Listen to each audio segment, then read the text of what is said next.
Le RAV4 est devenu trop grand pour les SUV compacts. Toyota a donc lancé en 2016 le CHR, long de 4,36 m, soit 2 cm de moins qu'un Qashqai ou pile en face d'un Seat ATK. Le CHR mise sur un design marqué qui rappelle un certain Juke, même si ce dernier joue dans la catégorie inférieure. Le CHR fait l'impasse sur le diesel et n'est proposé qu'avec deux moteurs au choix, un 1,2 litre essence de 116 chevaux disponible en 2 ou 4 roues motrices, ou une version hybride dont la motorisation est directement reprise de celle de la Prius 4 et uniquement proposée en 2 roues motrices. A l'intérieur, la position de conduite est très proche de celle d'une berline. La planche de bord inédite est ornée d'un grand écran central tactile qui, par sa position en hauteur, a le mérite de moins éloigner le regard de la route. La qualité de présentation est plutôt bonne, surtout ici avec un insert décoratif en cuir en partie haute. A l'arrière, l'habitabilité permet d'installer correctement deux adultes, même grands, mais les fenêtres très étroites donnent une sensation de confinement, claustrophobe s'abstenir.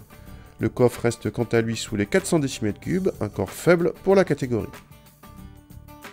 Contact et comme sur une Prius, on peut démarrer à l'électricité seul, mais très vite le moteur thermique se met en route. En ville, la boîte à variation continue évite le moindre à-coup et le CHR se montre très agréable.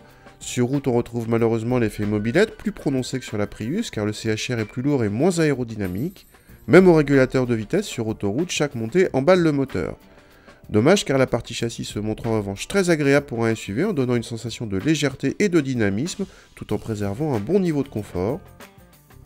Côté budget, on attend évidemment ce CHR sur le chapitre des consommations.